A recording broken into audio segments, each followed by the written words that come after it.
Hello, subscribers! Welcome to part 9 in my ongoing series reviewing In the Beginning.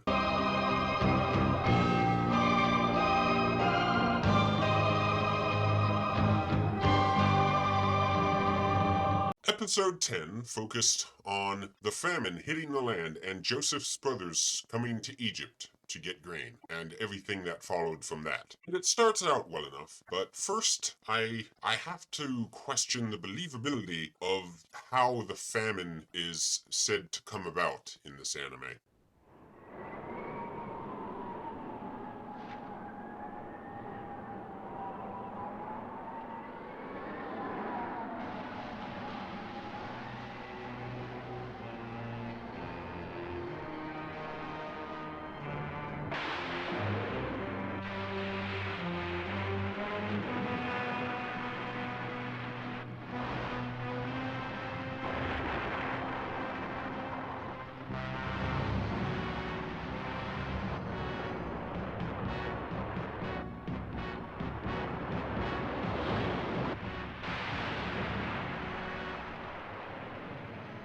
It's my understanding that famines are caused by droughts, not by floods and storms and such. Especially considering that it's a famine that lasts for 7 years. I just don't see these natural disasters constantly happening for 7 years straight. Especially when it's a famine over everywhere, not just Egypt. But it's a little hard to show a drought, so I won't nitpick too much about that. Next, we have probably the worst voice acting in the whole anime so far.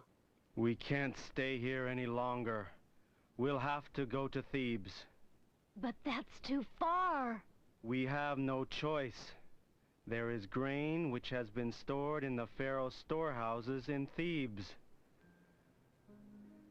How long can this drought continue? It's hopeless. They say it will continue for 7 years. 7 years? That can't be. Everyone will starve to death. That's impossible.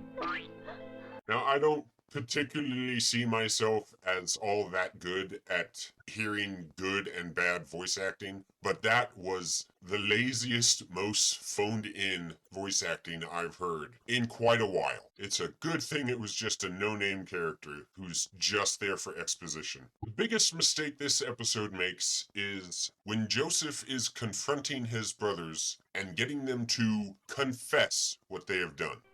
Please, take me in place of Benjamin. Keep me as your slave instead. I cannot bear to see my father suffer anymore. If Benjamin does not return home, father will die from the grief at having lost yet another son. Another son? What do you mean by another son?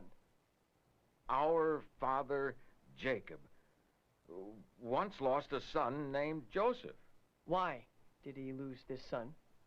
Actually, we are to blame. We committed a great sin. I will confess. Tell me the truth. I will. We were very jealous of our talented, idealistic little brother. So we threw him down a well. And you killed him? No, we sold him to a slave merchant. But it was the same as killing him. We have all regretted our deed ever since. Truly? Yes. We have committed a sin which is beyond redemption. Oh, Lord, please forgive us our terrible sin.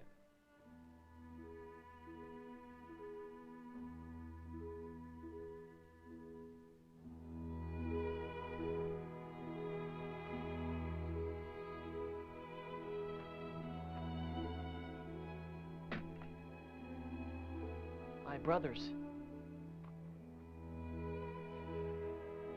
It is me, Joseph. What did you say? It is me, the brother you tried to kill and then sold away. Joseph. Joseph! In the text, they do not actually confess to anything. All they do is show more care for Benjamin than they did for Joseph. And that is enough for Joseph. The anime really drops the ball in this whole scene, not just the scene I showed, but it skipped over Joseph feeding them and lining them up from oldest to youngest. And Joseph never really wept at seeing Benjamin, and if you read the text, he is way more emotional than the anime is portraying him when he finally reveals who he is. This is a huge misstep for this episode. The next scene they mess up on is Jacob's death. First, obviously, they skipped all the blessings he gave out, which is understandable as that would take quite a while and requires backstory that the anime just didn't give us. So it makes sense that they would skip that. But also, there's a section where they switched something that should have been narration to something Jacob said. I will never be able to see that land again, but you shall return again someday. No, not you, but perhaps your sons shall. Your sons, who make up the 12 tribes of our family, shall see the land once more. I leave a portion of the land to each of you.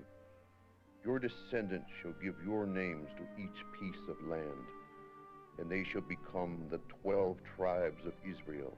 He ends up calling his sons the 12 tribes of Israel. That is just silly. The narrator in the text says, all these are the 12 tribes of Israel, and this is it that their father spake unto them and blessed them, everyone according to his blessing he blessed them. That is not Jacob speaking. It does not make any sense for him to call his own sons the 12 tribes of Israel. He may have given out some prophetic blessings, but he's not that prophetic. And as we end the episode, they do mention that Leah is the mother, though they never show her, which is a fair choice. If you're going to say they only had the one mother, it makes sense to make it Leah. And then in the next episode, we get into the Book of Exodus. See you then.